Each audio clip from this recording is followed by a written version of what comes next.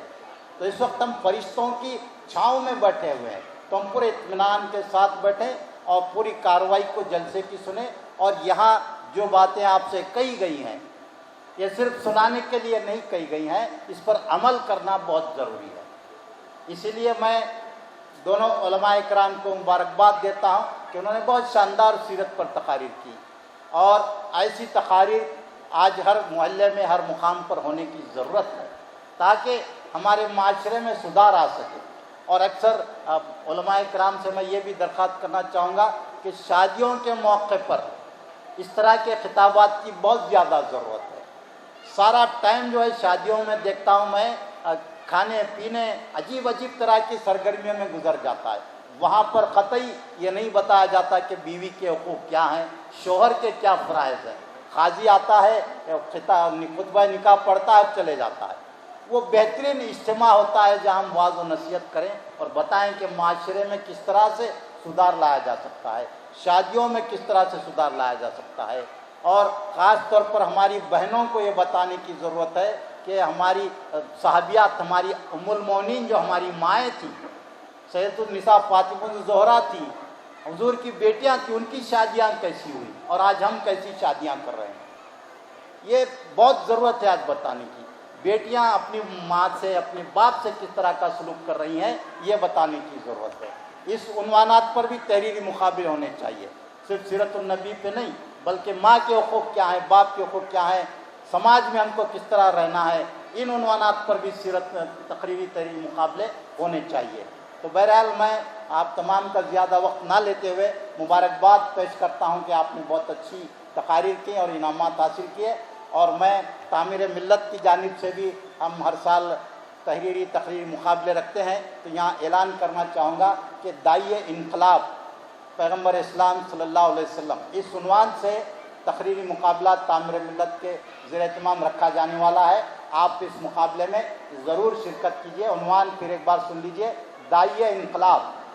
حضور اکرم صلی اللہ علیہ وسلم یعنی حضور صلی اللہ علیہ وسلم نے جو انقلاب برپا کیا اس پر آپ کو تقریر کرنا ہے. ہر شعبے میں، ابھی آپ نے علماء سے سنا کہ ہر شعبے میں حضور صلی اللہ علیہ وسلم نے ایک انقلاب پیدا کیا. تو آپ کو اس عنوان پر تیاری کرنی ہے اور اس عنوان پر آپ کو تقریری مقابلے میں حصہ لینا ہے. میں آخر میں وحدت اسلامی کے تمام ذمہ داران کو مبارکباد پیش کرتا ہوں، اور میں ذاتی طور پر اس تنظیم سے بہت متاثر ہوں اور میں چاہتا ہوں کہ اس تنظیم کا کام اور بڑھے. یہ تنظیم بہت اچھا کام کری اور خاص طور پر اسلام کی فکر کو عام کرنے کے لیے کام کر رہی ہے. یہ چند نوجوان اس تنظیم سے بے غرض بے لوث ہو کر جڑے ہوئے ہیں، اور کبھی آپ نے دیکھا نہیں کہ کہیں بھی کوئی شو ہوتا ہے ان کی طرف سے کوئی بھی اس کی پبلسٹی نہیں ہوتی. خاموش ایک انقلاب لانے کی کوشش کی جا رہی ہے. اور میری دعا ہے کہ اللہ تبارک و تعالیٰ ان کی کوششوں کو اور ثمرآور بنائے اور ایک بڑا انقلاب ہمارے معاشرے میں آئے. شکریہ. وآخر دعوانا ان الحمدللہ رب العالمین. جناب عزیز اللہ صاحب سرمست کو سماعت فرما رہے تھے. میں آپ کی گوشہ گزار کروں کہ اب ہمارا جلسہ یعنی اختتام کی طرف چل رہا ہے، اور ایک دوسری بات آپ کے لیے یہاں پر کچھ اور بھی کیا جلسہ طویل ہوتے جا رہا ہے، لیکن آپ اس سے تب یہ فکر کرنے کی گنجائش نہیں ہے، اس لیے کہ یہاں پر الحمدللہ کھانے کا نظم رکھا گیا ہے کہ گویا تقسیم انعامات کے بعد سبھی لوگوں کے لیے ونرز اور پیرنٹس ٹیچرز وغیرہ جو بھی ہیں ان کے لیے کام کا انتظام ہے. میں سمجھتا ہوں کہ وہ کام سے فارغ ہو کر الیاس مومن صاحب وہ آپ سے صدارتی خطاب فرمائے. خاتون نے تو ہم تیرے ہیں، یہ جہاں چیز ہے کیا لوح و قلم تیرے ہیں.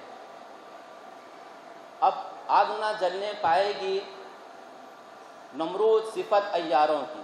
اب آگ نہ جلنے پائے گی نمرود صفت یاروں کی ہم رحمت حق سے شعلوں کو گلزار بنا کر دم لیں گے۔ فرعون بنے جو پھرتے ہیں ڈھاتے ہیں ستم کمزوروں پر، ان سرکش و جابر لوگوں کو قدموں پر جھکا کر دم لیں گے۔ محترم جناب الیاس مومن صاحب، نقیب وحدت اسلامی ہند، کرناٹک و تلنگانہ۔ بسم اللہ الرحمن الرحیم، الحمد للہ وکفا وسلام علی عباد اللہ الذی اصطفیٰ، اما بعد، ونعوذ باللہ من الشیطان الرجیم، بسم اللہ الرحمن الرحیم، والصلاة والسلام علی انبیاء المرسلین وآلہ وصحبہ اجمعین الی یوم الدین۔ وقال اللہ تعالی فی القرآن المجید والفرقان الحمید، وما ارسلناک الا رحمۃ للعالمین۔ وقال اللہ تعالی وَلَقَدِ اسْتُهْزِئُوا بِرُسُلٍ مِّن قَبْلِكَ فَأَمْلَيْتُ لِلَّذِينَ كَفَرُوا ثُمَّ أَخَذْتُهُمْ فَكَيْفَ كَانَ عِقَابِ۔